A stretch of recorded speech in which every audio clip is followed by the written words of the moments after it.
அண்ணே வணக்கம். வணக்கண்ணே. இந்த திருப்புவனம் வழக்குல இளைஞர் அஜித்குமார்ங்கிறவரு போலீசாரால அடித்து கொல்லப்பட்டிருக்கிறார். இதனுடைய சம்பவத்துடைய பின்னணி என்ன? அஜித்குமார் அவர் 29 வயது இளைஞர், கல்யாணம் ஆகாதவர். அவருக்கு ஒரு தம்பி இருக்கிறார், அம்மா இருக்காங்க, அப்பா இல்ல. அவர் தற்காலிக பணியாளராக மணப்புரம் பத்ரகாளியம்மன் கோவில்ல காவலாளியாக பணியாற்றுகிறார். அப்போது உடல் ஊனமுற்ற மாற்றுத்திறனாளிகள் ஒரு அம்மா மகள் இருவரும் காரில் வருகிறார்கள். அவர்களுக்கு தேவையான அந்த சக்கர நாற்காலி எல்லாமே அவர் ஏற்பாடு செய்து கொடுத்து கோயிலுக்கு தரிசனத்துக்கு அனுப்புறாரு. அப்போ கார் வழியில இருக்கு அப்படின்னு சொல்லி அந்த அந்த அந்த அம்மாவும் பொண்ணும் அந்த சாவியை விட்டு கொடுத்து வண்டி ஓரம் எடுத்து விடுங்க அப்படின்னு சொல்லி கொடுத்துருக்காங்க. இவருக்கு வண்டி ஓட்ட தெரியாது. அப்போ அவருடைய நண்பர் ஒருவரிடம் சாவியை கொடுத்து அந்த வண்டியை எடுத்து ஓரமா விட்டுருக்கிறாரு. இது காலையில 10 மணிக்கு வந்திருக்காங்க, 12 மணிக்கு சாமி கும்பிட்டுருக்காங்க, போயிருக்காங்க. ஆனா 2 மணிக்கு வாய்மொழியாக திருப்புவனம் காவல் நிலையத்துல அவங்க ஒரு புகார் சொல்றாங்க. எங்களுடைய வண்டியில நாங்க ஒரு பேக் வச்சிருந்தோம், 2500 ரூபாய் பணமும் 10 பவுன் நகையும் திருடு போயிருக்கு. இந்த பையன்ட்டு தான் நாங்க வண்டி சாவி, அதாவது நம்ம அஜித்குமாரோட வண்டி சாவி கொடுத்தோம் அப்படின்னு சொல்லியிருக்காங்க. காவலர்கள் வழக்கு எதுவுமே பதிவு பண்ணாம அந்த பையனை பிடிச்சி அடிச்சு மிரட்டி கேட்டிருக்காங்க. அவன் இல்லவே இல்லை, நான் அந்த மாதிரி எடுக்கல அப்படின்னு நடந்த சம்பவத்தை அந்த பையன் சொல்றாப்புல அஜித்குமார். சொல்லும் போது இவர்கள் நம்பிக்கை இல்லாம தொடர்ந்து அவரை துன்புறுத்தினது மட்டும் இல்லாம அவங்களுடைய வீட்டுக்கு போய் வீட்டெல்லாம் தேடி பார்த்து அவருடைய தம்பி நவீன்குமாரையும் கடுமையான முறையில் அடித்து உதைத்து கேட்டிருக்கிறார்கள். ஒரு கட்டம் இவர் அடி தாங்க முடியாம தன் உயிர் போயிடக்கூடிய ஒரு சூழல்ல நான் நகையை எடுத்த இடத்த உங்களுக்கு காட்டுறேன்னு சொல்லி மக்கள் இருக்கக்கூடிய ஒரு பகுதிக்கு போனால் நமக்கு ஒரு பாதுகாப்பு கிடைக்கும். ஏன்னா அந்த பையனுக்கு எந்த குற்றப்பணியும் கிடையாது, இதுவரையும் ஒரு எஃப்ஐஆர் கிடையாது. அந்த பகுதியில அந்த பையன் ஒரு நல்ல இளைஞனாக, அனைவருக்கும் உதவி செய்யக்கூடிய இளைஞனாக, மக்கள் சேவை செய்யக்கூடிய இளைஞனாக, அரசியல் கட்சியில இல்ல, ஆனா எல்லாரு கூடயும் அன்பா பழகக்கூடிய ஒரு சராசரி தமிழ் பையனா அந்த பையன் இருந்திருக்காரு. அப்படி இருக்கும்போது நமக்கு பொதுவெளியில இது நடந்துச்சுன்னா 4 பேர் தட்டி கேட்பாங்க, நமக்கு அடி விழுறது தப்பிக்கலங்கிற அந்த அடிப்படையில் அந்த பையன் அப்படி சொன்னதாக பக்கத்துல உள்ளவெல்லாம் சொல்றாங்க. அப்படி அவங்க பொதுவெளியில அடிக்கும் போது மறுபடியும் இந்த பையன் நான் எடுக்கலன்னு சொன்ன காவலர்கள் மிகவும் கோபமுற்று கடுமையான முறையில தாக்கி அந்த பைப்பு எல்லாமே அந்த பகுதியிலே இருக்கு, அடிச்ச ரத்த காயங்களோட இருக்கு. அந்த மணப்புரம் பத்திரகாளியம்மனுக்கு பின்னாடி இருந்து இந்த மாதிரி கடுமையாக தாக்கி இருக்காங்க. அவருடைய சத்தம் அந்த பகுதியில் உள்ள எல்லாரும் கேட்டிருக்காங்க. சொல்ல போனா அவர் தண்ணி கேட்டிருக்காரு. அந்த தண்ணியில அளவுக்கு அதிகமான மிளகாத்தூளை கொடுத்து அந்த பையனை குடிக்க வச்சு மிகப்பெரிய கொடுமையெல்லாம் செஞ்சிருக்காங்க. இது ஒரு மிகப்பெரிய காவல்துறை அத்துமீறல் மட்டும் இல்லாம மனித உரிமைக்கே இது ஒரு கடும் சவாலாக ஒரு நெருக்கடியான ஒரு நிலைமை இருக்கு. பாதிக்கப்பட்ட பையன், மரணமடைந்த பையன் நாடார் சமுதாயத்தை சேர்ந்தவன் என்பதனால அவருக்கு ஒன்றும் பெருசா நீதி கிடைக்கல அப்படிங்கிற மாதிரி அந்த பகுதியில் உள்ள மக்கள் சொல்றாங்க. இதே வேற ஒரு சமுதாயத்தை சேர்ந்த இளைஞன் இந்த மாதிரி தாக்கப்பட்டிருந்தால், அடித்து கொலை செய்யப்பட்டிருந்தால் மிகப்பெரிய போராட்டங்கள் தமிழக அளவிலே வெடித்திருக்கும். ஏன்னா பல்வேறு சாதி அமைப்புகள் அவங்க கட்டமைப்பு வலுவா இருக்கனால உடனடியாக அதுக்கான முன்னெடுப்பு தான் எடுத்துருவாங்க. நாடார் சமுதாயத்தில் உறவு முறைகள் சங்கங்கள் தான் இருக்குன்னே தவிர ஒரு மிகப்பெரிய ஆளுமை மிக்க தலைவர் யாரும் இல்லை அப்படிங்கிறது ஒரு அதன் காரணமாக இந்த நாடார் சமுதாயத்தின் மீது தொடர்ந்து இந்த மாதிரி தாக்குதல் நடந்துபட்டு. நீங்க சொல்றது போல கொஞ்ச வருஷத்துக்கு முன்னாடி சாத்தான்குளம் பகுதியில பெனிக்ஸ் அப்புறம் அவருடைய தந்தையார் ஜெயராஜ் அவர்களுடைய இதே போன்ற ஒரு போலீஸ் கேஸ்ல லாக்அப் விசாரணைன்னு அழைச்சிட்டு போய் அவர்கள் ரொம்ப கடுமையாக தாக்கப்பட்டாங்க. இந்த வழக்குல அவங்களுடைய சாதிய சமூகம் ரொம்ப உறுதுணையா இருந்தாங்க. அதனால அவங்க அந்த ஃபேஸ் பண்ண முடிஞ்சது. அவர்களுக்கு அது ரொம்ப வலுவா சப்போர்ட்டா இருந்ததுனால அவர்களால அதுல இருந்து அவர்களை போலீஸ ஃபேஸ் பண்ண முடிஞ்சது. அதனால போலீஸ்காரர்கள் இவ்வளவு பேர் குற்றவாளிகள் அறிவிக்கப்பட்டாங்கல்ல. சோ அந்த மாதிரி விஷயங்கள்லாம் நடந்திருக்குல்ல. இல்ல அதுல நம்ம ஜெயராஜ் பெனிக்ஸ் மேட்டர் விஷயத்துல சாதிக்கு அப்பாற்பட்டு தேவர் சமுதாயத்தை சேர்ந்தவர்கள், தேவேந்திர குல சமுதாயத்தை சேர்ந்தவர்கள் மிகப்பெரிய அளவில் அங்க ஒரு போராட்டங்களை முன்னெடுத்தார்கள். நாடார் சமுதாய மக்களும் போராட்டத்தை முன்னெடுத்தார்கள். மத அமைப்புகள் அதை முன்னெடுத்தாங்க. இப்படி எல்லாருமே கடுமையான நெருக்கடி கொடுக்கும் போதுதான் சிபிஐ விசாரணைக்கு உத்தரவிடப்பட்டது. அதன் பிறகு குற்றவாளிகள் இன்னைக்கும் சிறைச்சாலைகள் இருக்காங்க. அதுல ஒரு குற்றவாளி இறந்து விட்டார். ஆனால் குற்றவாளி இறந்தவருடைய பையனுக்கு அவருடைய அப்பா போலீஸாக இருந்த காரணத்துல அந்த வேலையை கொடுத்திருக்கிறார்கள். குற்றவாளிகள் இதுவரைக்கும் ஜெயில இருக்க குற்றவாளிகளுக்கு எல்லாம் இன்னைக்கு வரைக்கும் சம்பளம் கொடுக்கப்படுகிறது. அப்படி இருக்கும்போது இப்போ இதே ஒரு சாமானியன் ஒருவன் ஒரு தப்பு செய்து குற்றவாளியாக உள்ள இருந்தால் அவருக்கு எப்படி அவர் செய்யற வேலை செய்யற கம்பெனில இருந்து சம்பளம் கொடுப்பாங்களா? ஆனால் இவர்கள் இதுவரைக்கும் சம்பளம் கொடுத்து வருகிறார்கள் அந்த குற்றவாளிகளுடைய குடும்பத்தினர்களுக்கு, அவங்களுக்கு. இந்த மாதிரி சட்டம் அதாவது ஒண்ணுல யார் அந்த சாருங்கிற அந்த பிரச்சனை வந்த உடனே 6 மாசத்துல ஒருத்தர் மேல குற்ற வழக்கு பதிவு பண்ணி அவர் கூட தண்டனை அனுப்பிச்சிட்டார். இது உலகமே உற்று நோக்கக்கூடிய ஒரு வழக்கு, சாத்தாகுளம் ஜெயராஜ் பெனிக்ஸ் அவங்க வழக்கு. ஆனால் இதுவரைக்கும் குற்றவாளிகளுக்கு தீர்ப்பு கொடுக்கல, குற்றவாளிகளை அவங்களுக்கான தீர்ப்பு வரல.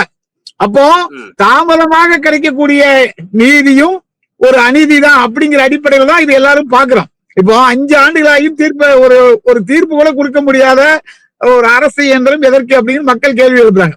இப்போ இன்றைய சூழல்ல அஜித்குமார் அவர்களுடைய கொலை என்பது கடுமையான கண்டனத்துக்குரியது.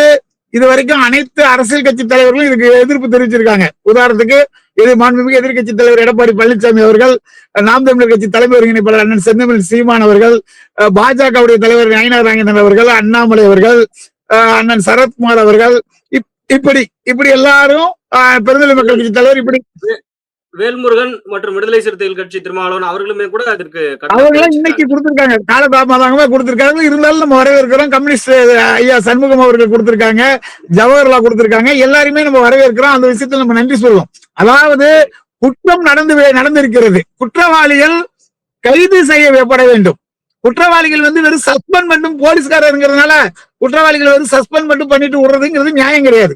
இன்னைக்கு ஹைகோர்ட் ஜட்ஜி ஐயா தெளிவா கேட்டிருக்காங்க, திமுக உடைய ஆட்சியில 24 லாக்அப் டெத் நடந்திருக்கு, நீங்க என்ன நடவடிக்கை எடுத்திருக்கீங்கன்னு கேட்டிருக்காங்க. இது இந்த ஆட்சிக்கு வைக்கப்பட்ட ஒரு சட்ட ரீதியான ஒரு கொட்டி என்றே சொல்ல வேண்டும். அதாவது தமிழகத்தினுடைய காவல்துறையை கையில் வைத்திருக்கக்கூடிய முதல்வர் மு.க. ஸ்டாலின் அவர்கள் தவறுதலாக அதாவது சட்டத்துக்கு புறம்பாக நடக்கக்கூடிய எந்த விஷயங்களும் உடனடியாக அதற்கு தீர்வு காணுவீங்களே, காவலர்களுக்கு அவர்களுக்கு சுதந்திரமாக செயல்படுறதுக்கான உரிமையை வழங்க வேண்டும். இப்ப சமீபத்துல நிறைய குற்ற நிகழ்வுகள் நடந்துட்டு இருக்கு. இப்ப என் வீட்டுல கூட 100க்கும் மேற்பட்ட சமூக விரோதிகள் கூலிப்படையினர் கொலை மிரட்டல் எடுத்தாங்க, என்ன என் குடும்பத்துல அசிங்கமா பேசுறாங்க, அதெல்லாம் நம்ம பார்த்திருக்கோம். நம்ம காவல் நிலையத்தில் புகார் கொடுத்திருக்கோம். இது வரைக்கும் எஃப்ஐஆர் போடல. அதாவது 8 ஆண்டுகளுக்கு மேல குற்றம் பெறக்கூடிய தண்டனை எதுவா குற்றத்தை செய்யக்கூடியவர்கள் மீது உடனடியாக வழக்கு பதிவு வேண்டும் என்று ஏற்கனவே அரசாணை இருக்குது, ஜட்ஜ்மெண்ட்ல பல ஜட்ஜ்மெண்ட் சொல்லிருக்காங்க. இன்னைக்கு வரைக்கும் காவல்துறை என்ன பண்ணுது, ஒரு எஃப்ஐஆர் கூட போட முடியல. அதுக்கு நாங்க நீதிமன்றத்தில் அண வேண்டிய ஒரு நிலைமை இருக்கிறது. இப்படிதான் இருக்கிறது. இந்த கொலையில் சம்பந்தப்பட்ட 6 காவலர்கள் மீதும் கொலை வழக்கு பதிவு செய்யப்பட வேண்டும். அரசு அவர்களுக்கு குடும்பத்திற்கு உரிய நிவாரணம், 29 வயசு பையன், கல்யாணம் ஆகல, எல்லாரு கூடயும் நல்லா நேற்று வரைக்கும் சிரிச்சு பேசி பழகி அண்ணன் தம்பியா பழகி இருந்த ஒரு பையனை அடித்தே கொலை செய்திருக்கிறார்கள். அதாவது மிருகங்களாக செயல்பட்டிருக்கிறார்கள். காவலர்களா அல்லது மனித மிருகங்களாங்கிற அந்த அடிப்படையில மக்கள் எல்லாம் கொதிச்சு போயிருக்காங்க. இதுதான் இங்க உள்ள சூழல். முதல்வர் அவர்கள் உடனடியாக இதை கருத்தில் கொண்டு அந்த 6 காவலர்களையும் கைது செய்து நடவடிக்கை எடுக்க வேண்டும். உடனடியாக அவர்களுக்கு என்ன தண்டனை கொடுக்கணும் அப்படிங்கிறத அரசே முன் இவங்களுக்கு தண்டனை பெற்று தர வேண்டும். மேலும் இப்ப இதே பாத்தீங்கன்னா வேற ஒரு சமுதாயமா இருந்திருந்தால் அந்த சமுதாய தலைவர் உடனே களத்தில் இறங்கி போராடி 1 கோடி ரூபாய் நிதியை வழங்க வேண்டும், அவர்கள் வீட்டுக்கு அரசு வேலை வழங்க வேண்டும் அப்படின்னா போராடி ஜெயிச்சிருப்பாங்க. இங்க போராடுறதுக்கு நாடக சமுதாயத்தில் தலைவர்கள் யாரும் இல்லாத காரணத்தினால காவலர்கள் அந்த அந்த அம்மாவை குடும்பத்தினரை மிரட்டி கையெழுத்து வாங்கியிருக்காங்க. ஆளுங்கட்சி பிரமுகர்கள் அவங்க வீட்டுக்கு நேரடியா செஞ்சு மிரட்டி அவங்களுக்கு பல அச்சுறுத்தல்கள் ஏற்படுத்தி இன்னைக்கு அவருடைய சடலத்தை வாங்கக்கூடிய ஒரு கேவலமான அவலநிலையை நம்ம வீடியோக்குள்ள காணொலிகளை பாக்குறோம்.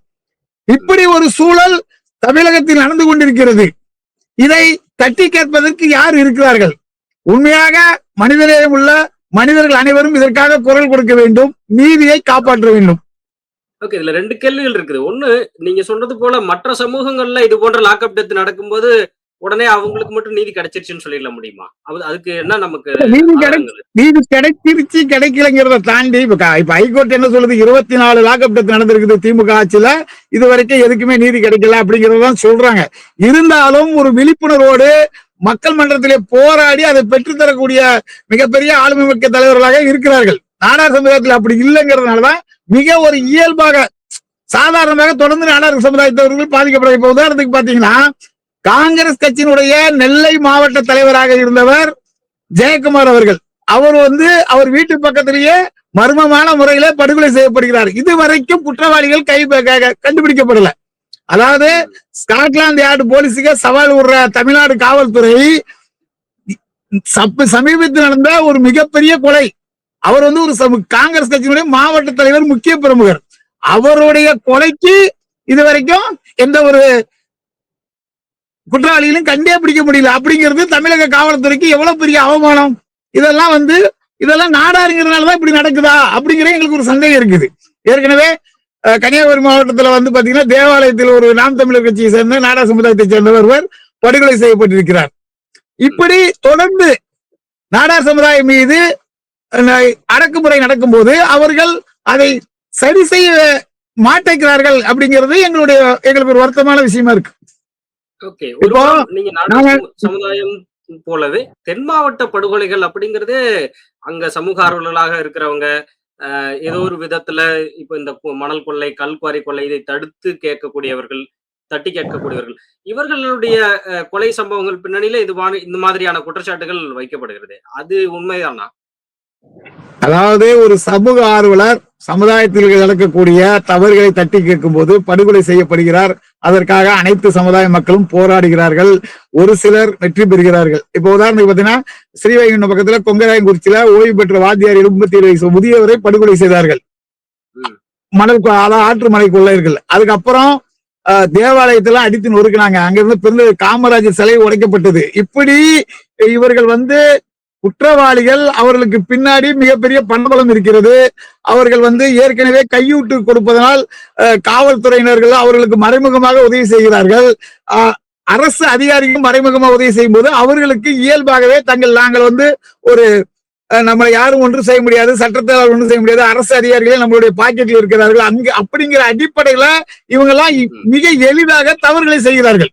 இப்போ சாதாரணமா நம்ம ஹெல்மெட் போடாம ரோட்ல போனாலே காவலர்கள் பிடிக்கிறாங்க, ஃபைன் போடுறாங்க. அதெல்லாம் நம்ம வரவேற்கிறோம். நம்மளுடைய உயிரை காப்பாற்றுறதுக்காக காவலர்கள் இப்படி செயல்படுறாங்க. ஆனால் இதில் செய்யக்கூடிய ஆர்வம் உயிரை எடுக்கக்கூடிய நிகழ்வுகள், கொலை முயற்சி வழக்குகள், கொலை செய்யக்கூடிய அளவிற்கு கொலை செய்தவர்கள் மீது கூட நடவடிக்கை இல்லைங்கிறத வேதனை. இப்போ எஸ்பி அவர்கள் சஸ்பெண்ட் செய்யறாரு. இப்ப எந்த அடிப்படையில் சஸ்பெண்ட் செய்யறாரு?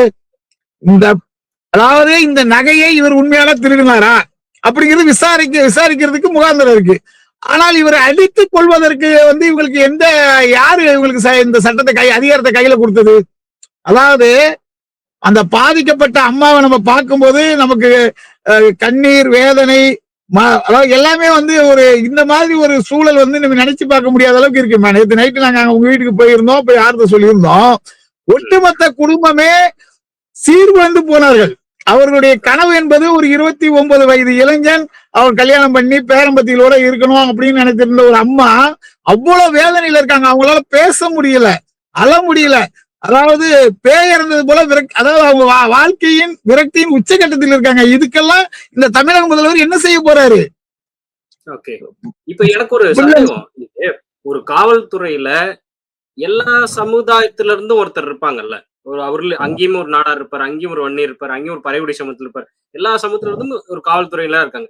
அப்படிங்கும்போது அவங்க செஞ்ச தவறுக்கு ஆளுகிற அரசை குறை சொல்வது சரியா இருக்குமா? அதாவது காவல்துறை என்பது சாதிக்கு அப்பாற்பட்டது.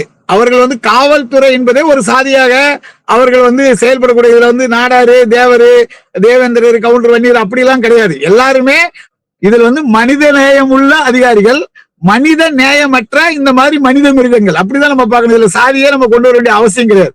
அதாவது சட்டத்துக்கு புறம்பாக செயல்படும் காவல்துறை சேர்ந்த யாராக இருந்தாலும் அந்த கயவர்களை மனிதநேயமிக்க அதிகாரிகள் உடனடியாக அவர்கள் மீது சட்டப்படியான நடவடிக்கை எடுக்கணும். சஸ்பெண்டிங்கிறது ஒரு ஏமாற்று வேலை. பட்ட பகல்ல கோயிலுக்கு பின்னாடி அத்தனை பப்ளிக் நடுவில் இரும்பு ஆயுதங்களை கொண்டு தாக்கி இருக்கிறாங்க, அடின்னு அடிச்சிருக்காங்க. அந்த பையன் ஸ்ரீநகரத்துல ரத்தம் வெளியேறி இருக்கிறது. அடித்த அடியில் அவன் மோசன் போயிருக்கிறான், மயங்கி விழுந்திருக்கான். இப்படி எல்லா மக்களும் சொல்றாங்க. அதை பார்த்த மக்களே நேரடியாக சொல்லும் போது ஒரு குற்றம் நடந்தது உண்மை, அதற்கு காரணமானவர்கள் இந்த காவல்துறையினர் என்பது உண்மை. அப்படிங்கும் போது மனிதநேயமிக்க அரசு அதிகாரிகள் உடனடியாக இதுக்கான நடவடிக்கை எடுத்திருக்கணும் இல்லையா? ஏன் நடவடிக்கை எடுக்கல? அதாவது இவருடைய பாடியை கொண்டு போய் எரிக்கிறதுக்கு காட்டுற ஆர்வம், காவல்துறையினர் காட்டின ஆர்வம், ஆளுங்கட்சியினர் காட்டின ஆர்வம், அவருடைய மரணத்துக்கு நீதி கிடைக்க வேண்டும், அந்த குடும்பத்திற்கு ஒரு நீதி கிடைக்கணும் அப்படிங்கிறதுல ஏன் இல்ல? புரியுதா?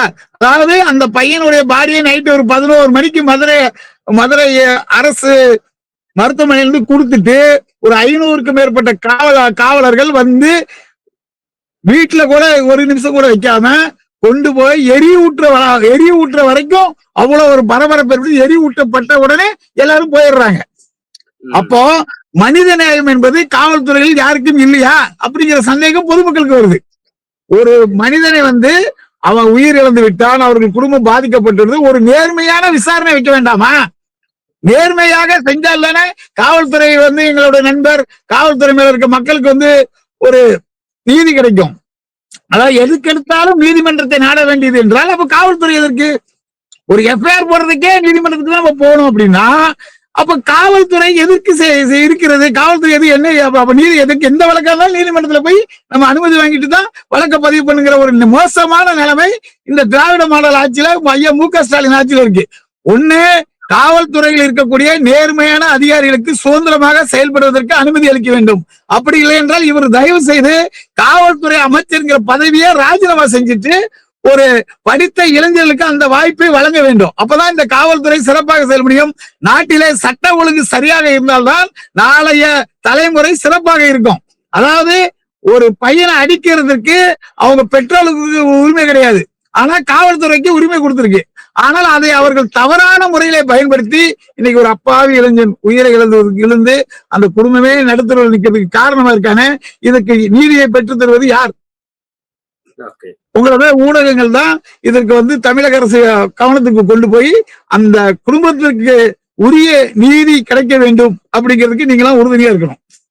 ஓகே, நிச்சயமாக இந்த வருடங்கள்லயே பார்த்திருப்பீங்க. இப்ப நீங்க இந்த பொள்ளாச்சி பாலியல் வழக்காகட்டும், இப்ப வந்து அண்ணா யூனிவர்சிட்டி கேஸ் ஆகட்டும், இது போன்ற சில பல கேஸ் வந்து ரொம்ப அவசரமாக அது விசாரிக்கப்பட்டு உடனடியாக அது வந்து ஈவன் ஆம்ஸ்ட்ராங் கொலை வழக்குல சிக்கன அந்த குற்றவாளிகள் உடனடியாக என்கவுண்டர் செய்யப்பட்டாங்க. இதெல்லாமே வெகு வேகமாக நடந்தது இல்லை. அப்படி இருக்கும்போது ஏன் பெனிக்ஸ் ஜெயராஜ் கொலை வழக்கோ இல்ல இந்த இப்ப நீங்க குறிப்பிட்ட காங்கிரஸ் ஜெயக்குமார் வழக்கோ ஏன் தாமதமாகுதுன்னு நினைக்கிறீங்க? இல்ல, இதுல வந்து முழுக்க ஆளுங்கட்சியை சேர்ந்தவர்கள், அரசு வேலையில் இருக்கக்கூடிய காவலர்கள் இதுல ஈடுபட்டு இருக்கிறதுனால இதுல உடைய வழக்கு வந்து பின்னடைவு அடையுது. அதாவது அதிகாரிகளே தவறுகள் செய்திருக்காங்கிறது உறுதிப்படுத்தப்படுது. காவல்துறை அதிகாரிகள் இன்னைக்கு காவலர்கள் எல்லாருமே குற்றவாளிகளாக இருக்கக்கூடிய ஒரு சூழல். அப்படி இருக்கும்போது தம்பி அஜித்குமாருடைய மரணத்திற்கு உரிய நீதி கிடைக்குமா கிடைக்காதாங்கிறது கேள்விக்குறியா இருக்கு. அதே போன்றுதான் பெனிக்ஸ் ஐயா ஜெயராஜ் நாடார் அவங்களுடைய வழக்கும் இதே மாதிரிதான். அந்த வழக்கில் ஒட்டுமொத்த இந்தியா முழுவதுமே அழுத்தம் கொடுக்கும் போது அந்த அழுத்தம் காரணமாக வழக்கு பதிவு செய்து சிறையில் இருக்காங்க. ஆனால் நீதி ஏன் இது வரைக்கும் கிடைக்கல? இப்போ குற்றம் செய்தவர்கள் அரசு அதிகாரிகள், காவல்துறையை சேர்ந்தவர்கள் அப்படிங்கிற அடிப்படையில அவங்களுக்கான அந்த நீதி கிடைக்கல. அதே போன்றுதான் ஐயா ஜெயக்குமார் அவர்களுடைய கொலை வழக்கு. ஜெயக்குமார் கொலை வழக்குல ஆளுங்கட்சியுடைய முக்கிய பிரமுகர்கள் தொடர்பு படுத்திருக்காங்க, காங்கிரஸ் கூட்டணியில் உள்ள தலைவர்கள் தொடர்பு இருக்கு அப்படின்னு சொல்லி பல்வேறு கருத்துக்களை வந்து தென் மாவட்டங்களில் உள்ள மக்கள் எடுத்து வைக்கிறாங்க. அப்போ ஆளுங்கட்சியை சேர்ந்தவர்கள் குற்றவாளியாக இருந்தால் அவர்கள் மீது நடவடிக்கை எடுக்க மாட்டோம் அப்படிங்கிற மாதிரியான ஒரு நிலைப்பாடு தமிழக காவல்துறையில் இருக்குதா? அப்போ ஆளுங்கட்சியில் இருக்கவர்கள் யாராக இருந்தாலும் குற்றம் செய்யலாமா அப்படிங்கிற கேள்வி பொதுமக்கள் எடுத்து வைக்கிறாங்க. இது வந்து ஐயா மு.க. ஸ்டாலின் கவனத்துக்கு செல்லுதோ இல்லையோ தெரியல. அவர் வந்து மறுபடியும் சொல்றோம், காவல்துறையுடைய கட்டை அவிழ்த்து விடுங்கள். நேயத்திற்கும் நீதிக்கும் எடுத்துக்காட்டாக விளங்கிய தமிழக காவல்துறை மறுபடியும் அதுபோல் செயல்பட்டால் இந்த மாதிரியான குற்றங்கள் நடைபெறாது. இப்போ இந்த 5 ஆண்டுகளாக நீதி கிடைக்கல, ஆனா 3 ஆண்டுகளுக்கு முன்பு அதிரடியாக கிடைத்திருந்தா இது போன்ற சம்பவங்கள் நடந்திருக்குமா? அஜித்குமாரோட உயிர் இன்னைக்கு போயிருக்குமா? நிச்சயம் போயிருக்காது. அப்போ உரிய குற்றம் செய்த குற்றவாளிகள் வந்து கடுமையான தண்டனையை பெறும்போதுதான் அடுத்தவங்க அந்த தப்பை செய்வதற்கு தயங்குவாங்க. அதை செய்வதற்கு இந்த தமிழக காவல்துறை ஏன் தயங்குகிறது? ம், ம். இல்ல இப்ப நீங்க திருமாவளவன் அவர்கள், அஹ், இயக்குனர் ப. ரஞ்சித் இவர்கள் எல்லாம் ஆம்ஸ்ட்ராங் உடைய அந்த கொலை வழக்கு விசாரிக்கப்படணும்னு ரொம்ப தீவிரமா அழுத்தம் கொடுத்தாங்க. தமிழ்நாடு முழுக்க இருக்கிற அவர்கள் பாஷையில தலித்துன்னு சொல்லக்கூடியவர்கள், அப்புறம் தமிழ் தேசிய அவர்களுடைய பாஷையில பறைகுடி சமூகத்தினர், அப்புறம் இன்னும் பல இதர தாழ்த்தப்பட்ட சமூகங்கள், அவங்க எல்லாமே சேர்ந்து அழுத்தம் கொடுத்த ஆம்ஸ்ட்ராங் கேஸ் இன்னும் முறையான ஒரு விசாரணை நடத்தப்படல, முறையாக அதுக்கு நீதி கிடைக்கல அப்படின்னு அவங்க இன்னும் தங்களுடைய குமுறலை வைக்கிறாங்க தான். அப்போ ஆளுங்கட்சி வந்து இந்த பேதம் பார்க்கலல்ல, எல்லாருக்கும் கிட்டத்தட்ட அவங்க ஒரே மாதிரி அப்ப தானே யாராக நினைக்கிறாங்க. இருந்தாலும் நீதி கிடைக்காதுங்கிறதா ஆளுங்கட்சியுடைய நிலைப்பாடா? இப்போ நீங்களே சொல்றீங்க ஆளுங்கட்சியுடைய ஒரு முக்கிய பிரமுகர் அண்ணன் விடுதலை சிறுத்தை திருமாவளவன் அவர்களுடைய அந்த கோரிக்கையை கூட ஏற்று நியாயம் கிடைப்பதற்கு அவர்கள் செயல்படவில்லை என்றால், கூட்டணி கட்சியில் இருக்கக்கூடிய தலைவர் கொடுத்த அழுத்தத்தையே அவங்க சரி செய்யலைன்னா, அப்போ சாதாரண மக்களுக்கு எல்லாம் எப்படி நீதி கிடைக்கும்? இதில் பேதம் பார்க்கறதுக்குன்றலாம் ஒண்ணும் கிடையாது. அப்போ இவர்களுடைய நோக்கம், இவங்களுடைய நோக்கம் என்ன? யாராக இருந்தாலும் தப்பு செய்தா நாங்க அவங்களை காப்பாத்துவோம் அப்படிங்கறத அவங்க நோக்கமா? அப்படி நோக்கமா இருந்தால் இவர்கள் எப்படி அரசு அதிகாரிகள் என்று நம்ம சொல்ல முடியும்? அப்படி ஒரு நோக்கம் இருந்தா ஆளுங்கட்சி எப்படி மக்களுக்கான அரசுன்னு சொல்ல முடியும்? அப்படி ஒரு நோக்கம் இருந்தால் மக்களுக்கு நீதி கிடைக்காத அரசு தமிழகத்துக்கு தேவையா? தமிழக மக்களுக்கு தேவையா? அப்படிங்கிற நிலைமை தானே எல்லாருக்கும் வரும். நீங்க ஒரு உண்மைக்கு தவறு நடந்து விட்டால் அந்த தவறுக்கு தண்டனை பெற்று தர வேண்டும். அதை செய்வதை விட்டுவிட்டு ஆளுங்கட்சியில இருக்கக்கூடிய அரசு அதிகாரிகளை காப்பாற்றுவதற்கான நிலைப்பாடை நீங்கள் எடுக்கும் போது ஒட்டுமொத்த தமிழகமும் உங்களுக்கு எதிராக திரும்பும் என்பதை நீங்கள் ஏன் மறுக்கிறீங்க? எல்லா மக்கள் எல்லாம் பார்த்துக்கிட்டு தான் இருக்காங்க. அவங்க கையில ஒரு மிகப்பெரிய ஆயுதம் வாக்குச்சீட்டு இருக்கு. நீங்க 1000 2000 கொடுத்து விலைக்கு வாங்கலாம்னு நினைச்சீங்கன்னா வாக்குச்சீட்டு மூலம் நீதியையும் நேர்மையும் நிலைநாட்டு வகையில உங்களுக்கு சரியான பதிலடி கொடுக்கறதுக்கு மக்கள் காத்திருக்காங்க. உண்மையாலுமே நீங்க நீதிக்கும் நேர்மைக்கும் கட்டுப்பட்டு அரசு நடத்துறீங்கன்னா தம்பி அஜித்குமாருடைய இந்த படுகொலை குற்றவாளிகள் மீது உடனடியாக கொலை வழக்கு முயற்சியை கொலை செய்ததுக்கான அந்த வழக்கை பதிவு செய்யணும். அவங்க குடும்பத்துக்கு 1 கோடி ரூபாய் நிதி கொடுக்கணும். அவங்க குடும்பத்தை சேர்ந்த ஒருத்தருக்கு அரசு வேலை கொடுக்கணும். மனித உரிமைகள் ஆணையம் வந்து தானே முன்வந்து இந்த வழக்கை விசாரிக்கணும். இந்த குற்றத்தில் சம்பந்தப்பட்டவர்கள் தமிழக காவல்துறையினராக இருப்பதனால் இந்த வழக்கு சிபிசிஐடிக்கோ அல்லது சிபிஐக்கோ மாற்ற வேண்டும். அப்போதுதான் நேர்மையான விசாரணை நடக்கும் அப்படின்னு பொதுமக்கள் கருத்து சொல்றாங்க. அவங்களுடைய கருத்து தான் உங்களுக்கு சொல்றேன். ஓகே, இறுதியாக நீங்க சொன்ன திருமாவளவன் ஆகட்டும், வாழ்வுரிமை கட்சி வேல்முருகன் ஆகட்டும், காங்கிரஸ் கட்சிகள், இவங்க எல்லாமே திமுகவுடைய பெயர் கெடுகிறது, இந்த சட்டம் ஒழுங்கு விவகாரத்துல திமுக பெயர் கெடுகிறது, ரிப்பேர் ஆகுது அப்படின்னா இவங்க நிச்சயமா கூட்டணியில இருக்க மாட்டாங்கல்ல. இப்ப கூட கண்டனம் தெரிவிக்கிறாங்க. அந்த அளவுக்கு அதிருப்தி இருந்துச்சு அப்படின்னா மக்கள் வந்து ஏதாவது சொல்லிடுவாங்க, மக்கள் மத்தியில பேர் கெடுது அப்படின்னா இவங்களே கூட்டணி விட்டு விலகிடுவாங்கல்ல. ஆனாலும் அதாவது மக்கள் மீது உண்மையான அக்கறை கொள்பவர்கள் ஆட்சியில் பங்கு பெற வேண்டும் அப்படிங்கிற அந்த எண்ணம் இல்லாதவர்கள், நாம் உண்மையாக இருப்போம், மக்களுக்கு உழைப்போம் என்கின்ற அந்த கருத்து அடிப்படையில் செயல்படுவதாக இருந்தால் இந்த திமுக அரசு இவ்வளவு தவறுகளை செய்திருக்கிறது. ஆம்ஸ்ட்ராங் கொலை வழக்குக்கு நீதி கிடைக்கவில்லை, அண்ணன் ஜெயக்குமார் வழக்குக்கு உண்மையான குற்றவாளிகள் கண்டுபிடிக்கப்படவில்லை, இப்படி பல வழக்குகள் இருக்கும்போது இவர்கள் இந்த குற்றத்தை சுட்டி காட்டுவது மட்டுமில்லாமல் திமுக அரசை வீழ்த்துவோம், அவர்கள் வந்து சமூக நீதிப்படி ஆட்சி நடத்தவில்லை, மக்களுக்கு தேவையான சேவையும் செய்யவில்லை அப்படிங்கிற அடிப்படையில அவங்க வந்து எதிர்த்து போராடுவாங்க, கூட்டம் விட்டு வெளியே வந்துருவாங்க. ஆனால் இவர்களுக்கு ஏதோ ஒரு வகையில அதிகார போதை அவர்களை வந்து இழுத்து கொண்டிருக்கிறது. இப்போ ஒரு காலத்துல பாத்தீங்கன்னா காங்கிரஸ் கட்சி வந்து 117 தொகுதி அவங்க வச்சுக்கிட்டு 117 தொகுதி திமுக கொடுத்தாங்க. அப்படி ஒரு நிலைமை இருந்தது. 63 தொகுதிகள் பெற்ற நிலைமை வந்து இன்னைக்கு அவங்க இறங்கி கழுத தெரிஞ்சு கட்டெரும்பு ஆனது போல இன்னைக்கு 10 சீட்டு 15 சீட்டுக்கெல்லாம் விலை போற அளவுக்கு காங்கிரஸ் கட்சி மாறிட்டு, அதே போலதான் விடுதலை சிறுத்தைகளும் எல்லாருமே கூட்டணி அப்படின்னு வரும்போது நம்ம ஒரு சட்டமன்ற உறுப்பினராக வர வேண்டும், நம்ம ஒரு நாடாளுமன்ற உறுப்பினராக வர வேண்டும், அப்போதுதான் நமக்கு ஒரு அதிகாரம் இருக்கும், அதை வைத்து 4 பேருக்கு நல்லது செய்யலாம் அப்படிங்கிற அடிப்படையில அவங்க வந்து ஒரு அந்த கூட்டணி தர்மம் என்கிற பெயர்ல அதர்மத்திற்கு துணை போகிறார்கள். உண்மையாலுமே அதர்மத்தை எதிர்த்து நிற்க வேண்டும் என்றால் அவர்கள் கூட்டணி விட்டு வெளியே வந்து திமுக இந்தந்த மாதிரிலாம் தப்பு பண்ணிச்சு, ஐயா மு.க. ஸ்டாலின் அரசு இந்த மாதிரிலாம் தவறுகள் செய்திருக்கிறது, இதை நாம் தட்டி கேட்க வேண்டும். இவர்கள் கம்யூனிஸ்ட் வந்து கம்யூனிஸ்ட் கட்சி பாத்தீங்கன்னா கேரளாவுல ஒரு நிலைப்பாடு, தமிழ்நாட்டுல ஒரு நிலைப்பாடு. கேரளாவுல காங்கிரஸுக்கு எதிர்ப்பு, தமிழ்நாட்டுல காங்கிரஸுக்கு ஆதரவு. கேரளாவுல அவங்களே கல்லுக்கடையை வச்சு தொடர்ந்து வியாபாரம் பண்ணுவாங்க, தமிழ்நாட்டுல கல்லுக்கு எதிர்ப்பு. இப்படி இவர்கள் ஒரு மாநிலத்துக்கு ஒரு கொள்கையை எடுத்துக்கொண்டு செயல்படுகிறார்கள். இவங்களுடைய நோக்கம் என்பது ஒன்லி அதிகாரம், சட்டமன்ற உறுப்பினர் ஆக வேண்டும், இவ்வளவுதான். இதை தாண்டி அவங்களுக்கு ஒரு மக்கள் மேல உள்ள பற்று கிடையாது, மக்களுக்கு சேவை செய்யணுங்கிற எண்ணம் கிடையாது. நிச்சயமாக தொடர்ந்து பேசுவோம். விரிவான கருத்துக்களுக்கு நன்றி. நன்றி.